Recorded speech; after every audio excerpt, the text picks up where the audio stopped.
to find the right. Yeah. Is it kind of, all right, we don't know. We'll get back to it. 76ers offense should run through James Harden in Game 3. Is that McNuts? All right, so that's McNuts because the MVP is getting his trophy, as Wendy gave us the trophy symbol earlier today. And so he's going to be energized and ready to play. However, I do think that there is some middle ground between James Harden of the regular season and James Harden that you saw in Game 1 that will help the Sixers if they want to pull this off. And that purely could just come down to Harden being as aggressive as we know that he can be. You mentioned Game 1. He had 45 points, shot over 50% from the field and from 3. That was without Embiid in the lineup. When Joel Embiid came back for Game 2, Harden scored just 12 points on 2 of 14 from the field. So, look, we'll get to Embiid. Embiid's the MVP, and we know how important he is. But, CJ, what do the 76ers need from James Harden tonight in Game 3? I think they just need him to be more aggressive and assertive to get back to the Houston mentality. I don't mean the Houston shot selection or volume. I just mean the mentality of getting downhill. No one can really check you. Find your matchups, pick your matchups wisely, and embrace the double teams that are going to come when you get Al Horford on you. I need him to put pressure on the rim. I need him to get to the free throw line. And I need him to shoot more than 6 3-pointers. In Game 1, he was 7 of 14 from 3. In Game 2, he took 6. So that shows you that he wasn't very aggressive. He wasn't attacking, and he wasn't as comfortable because Jaylen Brown picked him up full court. So he's going to need to screen in the backcourt, and he may need to get off the ball some so that he's not as tired. Let Maxey bring it up, and then go get the ball. Yeah, ball pressure, ball pressure, ball pressure. That was the Celtics' game plan going into Game 2, and it worked. Harden wasn't able to move into their sets like he wanted to. He wasn't able to do his cooking and get his first step, and that was a very effective strategy. And look, Dan, Joel Embiid averaged 33 points a game in the regular season. Average, scoring champion. Even if he plays an average game tonight, that's a huge advantage that takes a lot of pressure off the Sixers offense. They don't need Harden to score 40. They need Harden to be the counterpunch. They need Harden to allow Embiid to rest. They need Harden to operate things when Embiid is on the bench. You do not have to make this 2016 James Harden to win. They need 2023 Sixers that are as a very good team that produce the MVP. I agree. I mean, and that's it, right? Like, James Harden, to me, still deserves more credit and praise for his ability to go between facilitator and scorer. We talked a little bit about it when I had Game 1 of their series versus the Nets. And so whatever this game dictates, everybody just needs to be ready to be aggressive and to dictate what they want to do offensively and not allow the Celtics to decide what the decisions are going to be. The Celtics did do something on Joel Embiid. It wasn't just rust, right? In Game 2, they did something defensively that you liked on him? Yeah, they loaded up on him. It was boxes and elbows, and they kept him away from the elbow, which is his sweet spot. He's very comfortable there. He can face up. He's one dribble away from dunking it, and he's a hezzy dribble away from pulling up on you or drawing a foul. And I thought it kept him away from that. He was filling the game out. He only took 9 shots. He was a little rusty. He hadn't played since April 20th, and I think their team, understanding what they accomplished in Game 1, weren't pressed to win Game 2. They're going to be pressed to win Game 3 tonight. They're at the crib. He's getting his trophy. His juju's going to be right. He gets to see his son in the morning. He gets to see his son at night and tuck him in after the game. He's going to be excited about what's to come. And I think for them, this game right here is very, very pivotal because the mantra and the understanding of what they want to accomplish going forward starts in this game. If Boston wins this game, this series is over. Joel Embiid does not like restaurants. He likes his chef.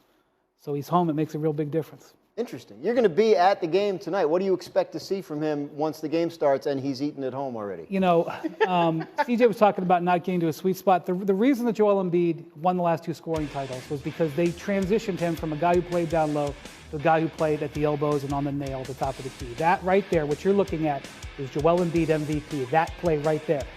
He wasn't able to get to those spots. So you look for wrinkles that the Sixers throw in tonight to get Embiid the ball where he dominates. When he shoots a 15-footer in single coverage at 7'2", it is basically akin to a layup. He has become so dominant at that shot. It wasn't a part of their offensive package in Game 2, and that's just because he wasn't comfortable. He was, dodging, getting off the rust. When the Sixers went and looked at their biometric data, where they tracked the way he moved, this is what Doc Rivers said yesterday. He looked good. They felt that he didn't show any effects of that injury. So I expect their game plan to reflect the confidence that they have in that knee tonight. Who wins Game 3? Dad, Groz. Come on. Hold on, let me think now. I think it's Joe. I think the Sixers listen, I picked the Celtics to get out of this one. But again, when you get to this point in the playoffs, these margins are not wide. If Joe, and you find what we're talking about in terms of the aggressive level of James Harden that works, not to mention that Tyrese Maxey can be solid and Tobias Harris can knock down shots. And then if this thing comes down to decision-making and coaching late game, There's some questions about the Celtics in terms of what they've had going on over the course of the season. So I definitely think Joe? I'm questioning the players because Joe ain't had nothing to do with Malcolm Brogdon throwing that ball to Maxey, personally. But anyway, I digress. I think the Sixers get Game 3. All right, we'll see. We'll find out tonight. The NBA is not the only league whose playoffs are going on right now. There was NHL playoff action last night. Dallas Stars hosting the Seattle Kraken in Game 2, looking to tie that series at 1. Early in the second, no score. Colin Miller's shot is saved, but Wyatt Johnston is there for the rebound, and he scores. Look at this again. Johnston going 5-hole on the rebound. Stars up 1-0. Later in the second, same score. Evgeny Dodonov goes around the back of the net and scores the wraparound goal. That puts Dallas up 2-0. About 3 minutes left in the second. Stars lead 2-1. Johnston fans on the initial shot and is stopped again before Joe Pavelski buries the rebound. See Pavelski crashing the net for the rebound there. Stars up 3-1. About 9 minutes left in the third, same score. Thomas Harley and Tyler Seguin tips it in. Nice job by Seguin. Stars hold on to win 4-2, and they do in fact tie that series at 1 game apiece.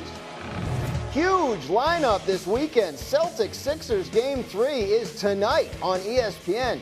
Saturday on ABC, you got Warriors Lakers Game 3, and the UFC 288 main card starts at 10 Eastern on ESPN Plus pay-per-view. Then on Sunday on ABC, Formula One from Miami. We come back on Get Up. The Anthony Davis disappearing act. What happened last night, and will his inconsistency cost the Lakers their season? But before we get to that, a little trivia. We're going to put CJ McCollum under the lamp for the second straight day. CJ, this is Sneaky Darius for you. Since 2015, Steve Kerr's first season with the Warriors, which team has the worst playoff record against the Warriors? We'll find out if CJ knows the answer when we come back. It's Get Up on ESPN. And it's brought to you by ESPN Radio's Mike Cousins on the call. Take a listen. Into the hands of Wiggins, who pushes from right to left, finds Thompson in transition. Shot fake into an open three, and it's good! Klay Thompson now has 25 points, game's high scorer. He is an unconscionable 7 of 9 from 3, and Golden State is running away with it here in the third. Unconscionable indeed. The Warriors continue to attack the Lakers from behind the three-point line. They have made 21 threes in each of the first 2 games of this series. That's 42. That's some quick math by me. And that is the most in a 2-game span in the postseason history of the franchise. And that's a franchise that's known for shooting the occasional 3. Every now and again, Monica I'm told. McNutt. Yeah. It is time to play Is That McNuts with Monica McNutt. Monica, the Lakers will win both games at home, 3 and 4. Is that McNutt? Child, Graz, I know, Wendy, we just talked about the importance of both games 3 and 4, but I'm going with that one being McNuts. Do you know who the opponent is? The Warriors are battle-tested at this point in the series, and I just question the overall stamina that it's going to require the Lakers to pull off such a feat at home. I hear you, CJ. They at home, home cooking, all that stuff. But the Warriors, they true to this, not new to this. So that's McNuts. All right, next game in Suns Nuggets. It's been a while, but Game 3 will help define KD's legacy. Is that McNuts? Personally, producers, I love how diligent you are, but I hate this question. I think his legacy is solidified. Does he have the opportunity to add to it? Yes, but also it will only matter if he can somehow propel the Suns out of this series, which to me is looking like a very, very low percentage of happening. So, sure, a big game will get us all reminded of who KD is, but he got to win the series to really make somebody talk about it. That's a yes. Yes, that is McNutt.